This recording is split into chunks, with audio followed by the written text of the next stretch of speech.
We at Mass General have started an electronic consultation program. We started in cardiology first. We've actually expanded to 18 different specialties. Cardiology is the lead specialty. It's the oldest one, and we've done about 25% of our e-consults in cardiology. The way that it works is that the requesting doctor consults the specialist. The specialist gives information back to the first doctor, and then the first doctor, the referring doctor, orders any testing, communicates the results to the patient.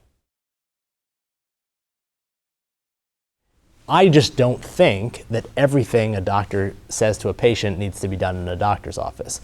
We hear this from our patients. Why do I have to come in for this? The answer, too often from a health systems perspective, is because that's how the doctor gets compensated. That if the doctor brings a patient into the office for 30 minutes, they can bill for it. 30 minutes on the phone, you don't bill for it.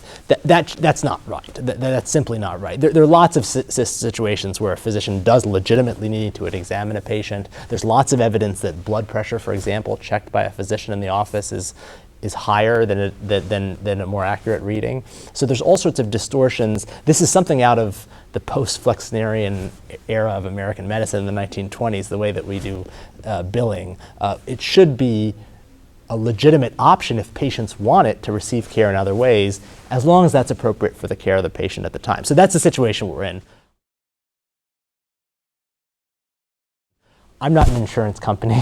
I can't change the rules. I'm not Medicare. I can't change the rules. But what we can do in my hospital is be big about this and pay our doctors internally. We're not charging insurance companies to do consultations with each other with the patient is saying that they don't want another visit.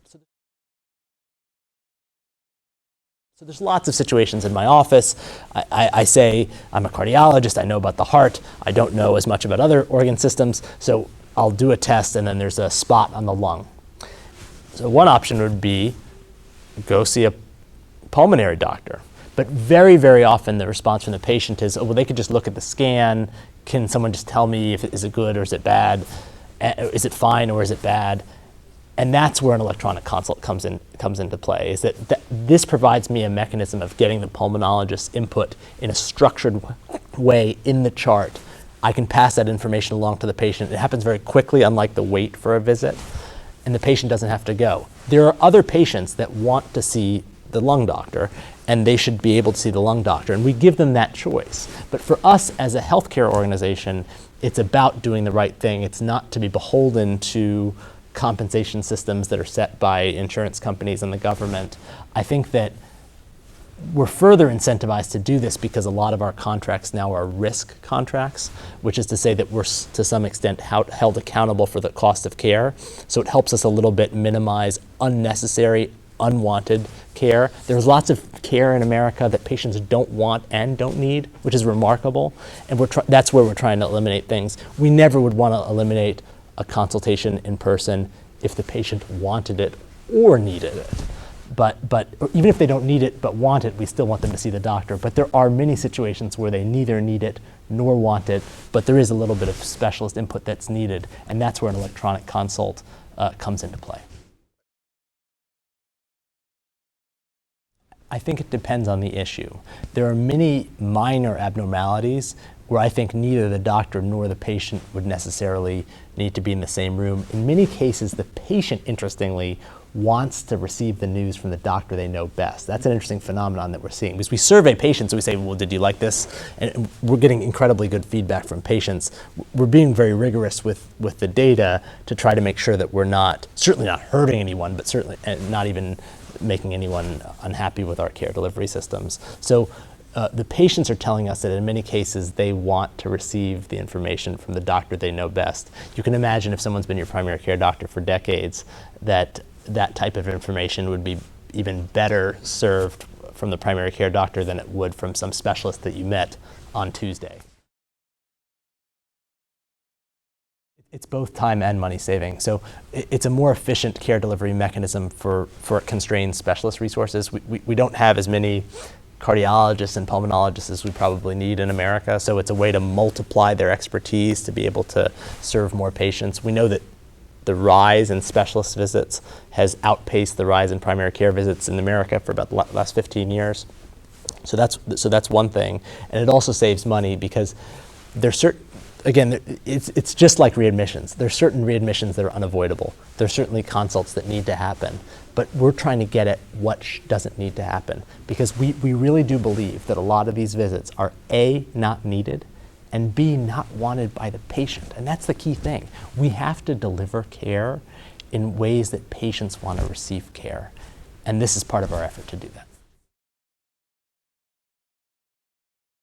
We, at my hospital, view ourselves as a resource for the region and the community, and we're always happy to answer questions from doctors and from patients. We have a referral office that coordinates those things very quickly. Certainly in emergencies, we're able to answer very quickly, and we're always able to answer these questions. It's an important part of our hospital's mission. The e-consult program specifically is restricted to people inside the electronic medical record. So Mass General and Mass General affiliates, because we can see each other's records. We don't want doctors making decisions, your echo looks fine if you haven't seen the echo. So it's important for us to restrict it to the EMR. We're part of Partners Healthcare, and we're transitioning to Epic, an integrated medical record. So once that occurs, we will try to expand the e-consult program to other hospitals, Martha's Vineyard Hospital, Nantucket Hospital, Cooley Dickinson's Hospital, that will share the integrated electronic medical record. It is one of the cornerstones of our telemedicine efforts. We have other telemedicine efforts at the same time. Telemedicine is a tricky field because the regulatory and the financial infrastructure is lagging behind the technology. The truth is, we could do this in a second. You know, I have half of my family is Egyptian, and we have relatives in Cairo, and you know, we can FaceTime in a moment. We've been able to do so for years. The technology's been there for a long time. The problem with telemedicine, the challenge, and this is why it's a little bit frustrating for someone like me as a physician, is that the regulatory apparatus is lagging behind. It's sometimes unclear whether you can do a teleconsult across state lines. It may be different if you've seen a patient in Massachusetts, or if you have. I mean, this kind of thing is not. It's not a modern way to do regulation of medical activity. You know, today I'm flying to Washington, and then I'm flying to Massachusetts. People move a lot quicker than they did when medical boards were set up. And I think that we have to acknowledge that. I do think that once the regulatory, the legal frameworks, and the payment systems are better worked out, this will generate explosive savings in American healthcare. I think there's the opportunity for, if it's done right, there's the opportunity for really making this healthcare system better. We have to fundamentally think about healthcare from the patient perspective, saying, if I were a patient, how would I want to receive it? Would you want to drive an hour into Mass General and pay $20 for parking or whatever it is, and wait in the waiting office for the doctor who's late because he's filling out forms for insurance companies? Is that how you would want to receive? Is that how you would want to receive care? Is that how you would want your mom to receive care? The answer is, of course, no.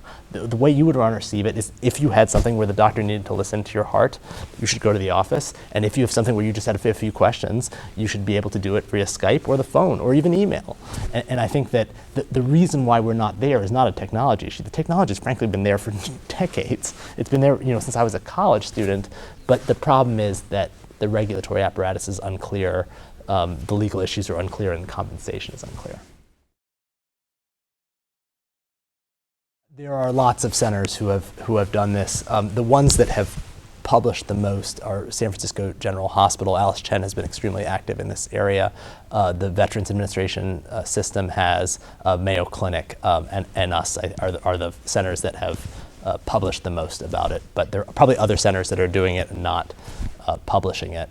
We're very proud of our system for a number of different reasons, one of which is that we are very rigorous with data. So we want to be very clear on what our system is doing. We want to understand the effects on patients. Certainly, we want to make sure that patients are being cared for safely. That's the most important thing. But we also want to make sure that they're happy with the mechanism.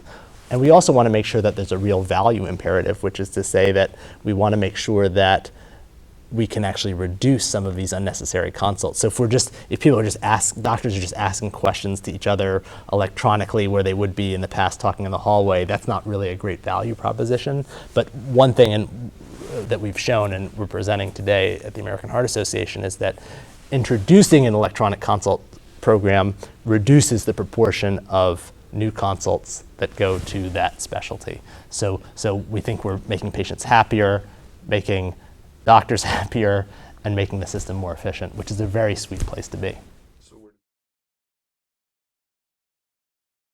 We're expanding. We're full bore ahead. I mean, I think the cardiology has, at this point, cardiology is about 12% of all cardiology consults at our hospital are done electronically. In diabetes, it's higher. It's probably 15 or 16%. There's some fields where we think that it's going to go even higher. So we are expanding.